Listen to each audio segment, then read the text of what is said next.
Perkenalkan, nama saya Ruth Zevanya, absen 30 dari kelas 12 IPA 7. Saya akan mempresentasikan seni rupa kontemporer 2 dan 3 dimensi. Seni rupa kontemporer adalah karya seni yang berbentuk lukisan, patung, fotografi, instalasi, pertunjukan, dan video yang diproduksi pada masa sekarang. Lalu, apa sih yang membedakan seni rupa 2 dimensi dan 3 dimensi?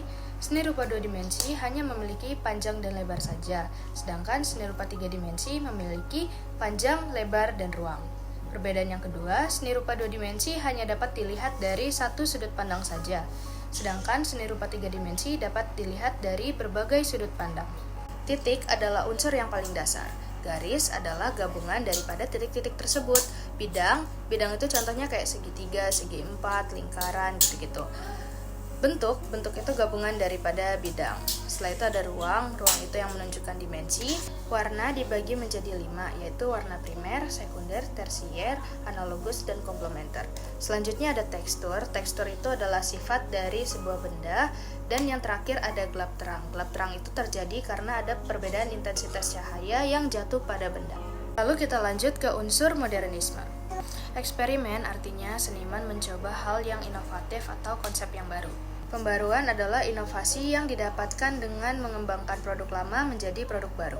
Nah, kalau kebaruan dia adalah unsur yang baru, jadi dia baru didapatkan setelah adanya pembaruan. Dan yang terakhir ada orisinalitas. Orisinalitas itu sudah pasti keaslian dari suatu karya ya. Seperti yang teman-teman bisa lihat, prinsip itu ada 8. Prinsip yang pertama ada komposisi.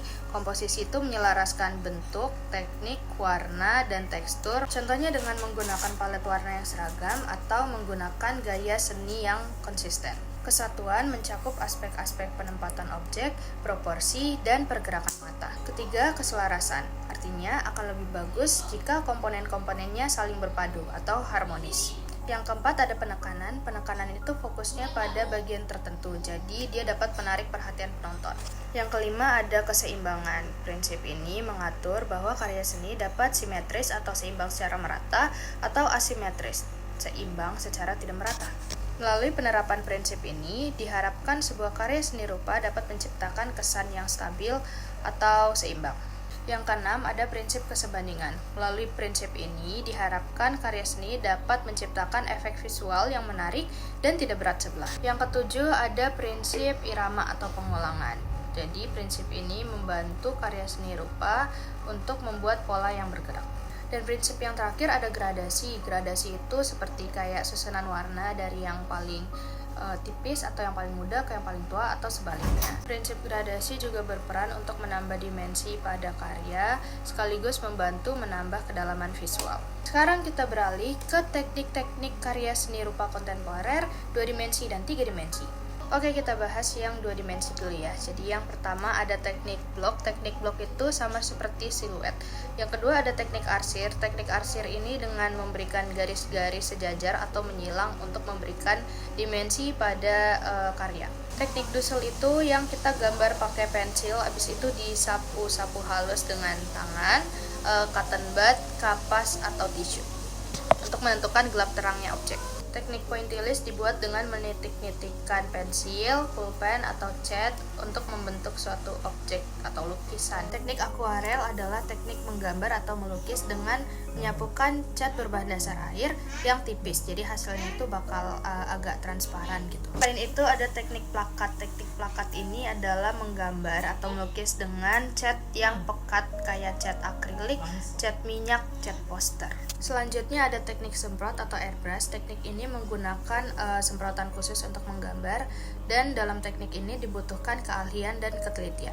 Yang terakhir ada teknik cetak. Teknik cetak dapat dilakukan dengan manual ataupun digital. Hasil dari teknik cetak itu ada reklame, fotografi, dan grafis. Lalu sekarang teknik seni rupa 3 dimensi. Yang pertama ada teknik mozaik. Teknik mozaik dapat dilakukan dengan menyusun keping-kepingan kecil berwarna yang berasal dari batu, kaca, atau hal lain yang bisa dijadikan mozaik. Selanjutnya ada menganyam. Menganyam dapat dilakukan dengan cara saling silang-menyilang, mengepang, atau melipat-lipat. Saya yakin teman-teman sudah tahu apa itu teknik jahit, jadi kita langsung ke teknik pahat. Teknik pahat adalah teknik menghilangkan bagian-bagian yang tidak diinginkan atau yang tidak diperlukan. Teknik cor itu seperti menuang bahan cair ke dalam cetakan. Pakreme itu yang seperti ini. Jadi teknik butsir itu kayak tangan kita dilumuri air buat ngontrol, buat nahan atau buat menghaluskan tanah liat. Sejak kemunculannya, seni rupa kontemporer di Indonesia sudah mengalami perkembangan yang pesat. Senimannya sudah mendapatkan banyak penghargaan dan sudah membuat pameran seni sendiri. Cirinya, sesuai konsepnya aja, kontemporer itu tidak terikat zaman, terus berkembang mengikuti zaman, lalu cenderung disukai media massa, universal atau bisa buat semua masyarakat, lalu tidak ada sekat antar berbagai disiplin seni, lalu meleburnya batas-batas antara seni lukis, seni patung, grafis, omong kosong, anarki, hingga aksi politik. Di sini kalian bisa lihat jenis-jenis seni rupa kontemporer.